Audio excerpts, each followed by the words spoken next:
So, as I said last night, I just wanted to take some time to talk about Ginny Weasley. Not the one you see portrayed in the movies, except to provide stark contrast to the Ginny Weasley of the books. Now I understand that not everything from the books translates to the movies, but they literally unwrote her entire character because the directors didn't read the books and thought that Ron was going to wind up with Hermione the entire time. So it's long bugged me that the movie version of Ginny, this shy girl with the personality of a snail, somehow wound up with arguably the most popular wizard of her time at Hogwarts. In the books, yes, she starts off shy, but also hilarious. For the sake of Merlin's beard, she had Fred and George for brothers, and took the opportunity to outshine them any chance she could. In the movies, only Fred and George are even funny 99% of the time, but in the books, Ron is also hilarious, and Ginny outshines him even. She often spoke out, talked back, rolled her eyes, had a comeback for everything, and even hexed people who annoyed her in the books. There are tons of references to her overly powerful bat bogey hex even.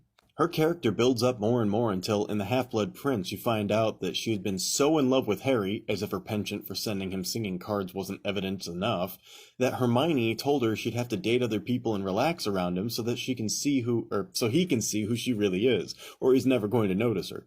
And that's exactly what happens. Harry starts to notice her more and more and becomes a proper angsty teenager over her. Though the fact that he'd been keeping her singing cards when it's obvious he'll throw away gifts he doesn't care about hints at him having noticed her as early as her first year at Hogwarts. He notices her most in Half-Blood Prince, however, apparently dreaming things about her that he was scared Ron would find out about, poor kid. Her speaking her mind and imposing a rather potent personality on others in conversation is one of the things Harry picks up the most, especially when she snapped back at Hermione for Harry using the Sectum Sempra spell to defend himself. It's actually a hilarious exchange where she tells Hermione to give it a rest and be glad that Harry had something good up his sleeve. Hermione tries to argue that the spell is clearly not a good thing and that Ginny should be mad that it's hurt their chances in Quidditch, to which Ginny says, "Oh, don't start acting as though you understand Quidditch. You'll only embarrass yourself." Harry is exceptionally grateful for the support, though it's hardly the first time she's supported him.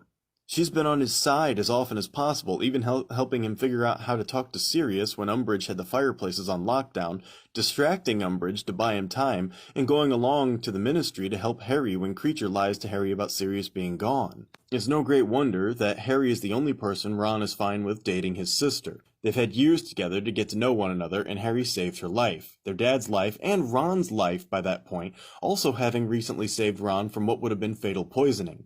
I've always loved the description of his reaction to Harry kissing Ginny also. Harry just got out of detention with Snape and entered the Gryffindor common room to find that his team has won and Ginny is just as capable a seeker as he is, as she had just taken his place for the match and he can't take it anymore and kisses her on the spot.